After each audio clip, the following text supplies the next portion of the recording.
Okay. About the cookies. So what happens is you buy the cookies because raffles are illegal in Hawaii. That's why we got it. And we want to thank our own Kelly King. Kelly, for coming up with that great idea. So this way you're buying a cookie, you're not selling tickets. You're Dale Warner though, because I stole it from the Land Trust. So. Oh, she stole it from the Land Trust. There you go, Dale. He's the instigator of that one. Okay, good. So, any way that we can be able to, you know, prime the pump, so to speak. So, I wasn't going to come to tonight's meeting. And the reason why I did, because I wanted to see if Harriet could top last month's meeting. No pressure, Harriet. Harriet gave an amazing presentation last month on Easter. It was below. Wow. We got to see Harriet on steroids last month. So please give it up for our very own Harriet Witt. Cycles of Light and Light.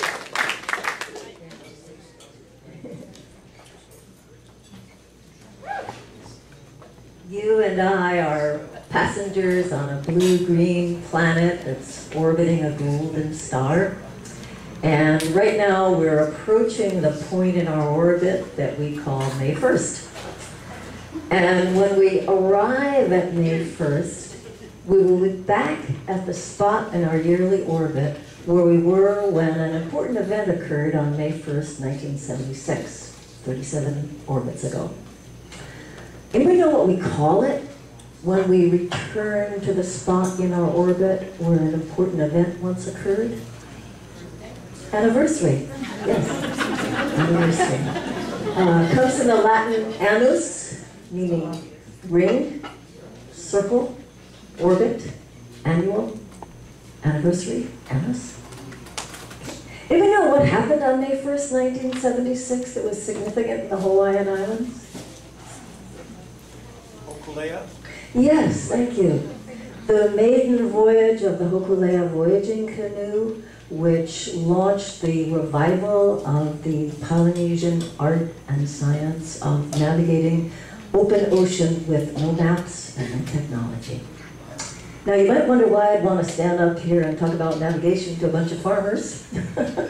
But as organic farmers trying to bring sustainability to a world that's addicted to unsustainability, there's no instruction manual for us.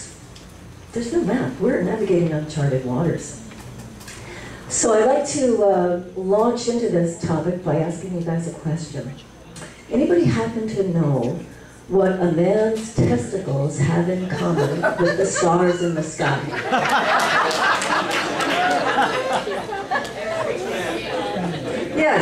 Yes, exactly. You officially topped it. Both testicles and stars are navigational devices used by native Polynesians, and along with many other natural navigational devices. So let's start with the stars and move on to the testicles. And it's quite easy to understand how to navigate by the stars if you've ever ridden in a car. Okay? If you're driving north, the scenery goes by you toward the south. Okay? If you're driving south, the scenery goes by you toward the north. And the scenery isn't really going by, it just appears to go by, but that apparent motion reflects your motion, so it tells you where you are and where you're going. And it's the same whether the scenery is terrestrial or celestial. And speaking of celestial scenery, the star Hokulea, namesake of the Hokulea canoe, also called Arcturus, the star Hokulea is directly overhead only at the latitude of the Hawaiian Islands. So if you see the star Hokulea is low in your northern sky, you know you've traveled way south. If you see that the star Hokulea is low in your southern sky, you know that you've traveled way north. Okay? Pretty simple. And if you're a Polynesian navigator, you also rely on natural guidance from your onboard pig. Because the pig can smell an island long before you can see it, when it's still over the horizon. And the pig gets so excited about all the food that's going to be on this island that you just, that it gets really excited. So you just follow this pig's snout, and you follow the pig snorts. And I have to make a list of the things that Polynesian navigators know because my little howling brain can't keep track of all this amazing stuff that they do. If you're a Polynesian navigator, you also rely on the guidance that's provided to you by clouds. Okay? If you see a high cloud pack over the water that's relatively stationary, you know that shape of cloud is formed by warm air rising up from an island. Compare that with clouds that form over the water. They're low and they're blown along by the wind. So if you see the high stationary cloud pack, you know that's an arrow showing you where an island is, and you can see the island that way long before it's actually visible on the horizon. If you're a Polynesian navigator, you also rely on the guidance of water patterns. Ocean swells that are bouncing back or reflecting back from a shore make a pattern in the water that shows you the island long before you can see it. Ocean swells curving around an island leave a shadow of turbulence on the far side of the island that shows you the existence of the island long before you can see it. And if you're a Polynesian navigator, you also rely on birds. Even ocean birds need nests on land for their young. And so if you see a bird at the beginning of the day, you know that it's leaving an island to go out fishing.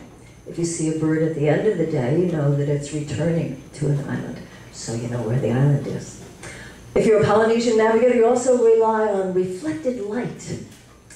An island with a lagoon on it, when it's moonlit or sunlit, reflects onto the underside of the cloud. And the light on the underside of the cloud tells you the island is there before you can see it. The lagoon casts a jade green light onto the bottom of the cloud.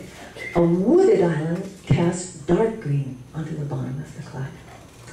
If you're a Polynesian navigator, you also rely on the temperature of the water, the smell of the water, and the taste of the water. And if you're a Polynesian navigator, you also know that your own testicles are valuable tools. This is because of ocean swells. Ocean swells are these huge things that travel thousands of miles, and they're way below the surface waves. So if you lose track of the swells, you veer way off course. Fortunately, each swell has a distinctive vibratory pattern, which the navigator monitors with his testicles by sitting cross-legged in the bottom of the canoe. And to facilitate this, there's a little tiny canoe on the side of the main canoe, which is kind of like the sidecar on a motorcycle. And the floor of the tiny canoe is thinner and more permeable to vibrations. So that's where the navigator sits, cross-legged and bare-bottomed, keeping track of the swells. And the awesome guidance that nature makes available to us is a good thing to remember when we're navigating the uncharted waters of trying to bring sustainability to our planet, trying to heal our planet. Fortunately, awesome guidance came to us at the Body and Soil Conference. And even if you weren't there, you probably heard about Dr. Patrick McManaway. Dr. McManaway is a medical doctor who heals farmland energetically, and he explained that the first step in healing is to address trauma. So I'd like to ask you guys a favor. If we could all close our eyes now, all of us just close our eyes and follow what Dr. McManaway said. He said that to address trauma, we need to compassionately witness it. So I'd like to ask that we compassionately witness the trauma of the people who work at Monsanto, compassionately witness the trauma of people who are guided not by nature, but by something far less wise. I'd like to ask that we compassionately witness how horrible it feels to be so painfully disconnected from nature's inspiration. How horrible it feels to be so painfully disconnected from nature's sacredness. How horrible it feels to be so painfully disconnected from nature's guidance. In other words, how horrible it feels to be so painfully disconnected from your own true nature. And McManaway said that after we address the trauma by compassionately experience it, we can then move on to the next step, which is prayer. So I ask that we pray for the people of Monsanto, pray that their hearts be touched by nature's inspiration, pray that their hearts be touched by nature's sacredness, and pray that their hearts be touched by nature's guidance. In other words, pray that they be reconnected with their own true selves. And I'd like to conclude this prayer by asking us to open our eyes. And I want to thank you for directing all that positive healing energy to a place where it's really needed. And may our prayers be answered.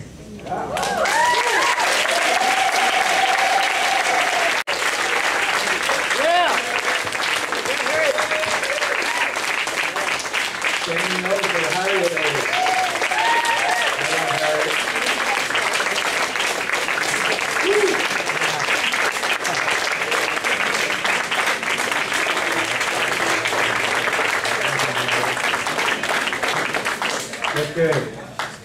You know, Harriet, I knew you probably would have had to pull out testicles or something like that to top yourself from last month. Great job.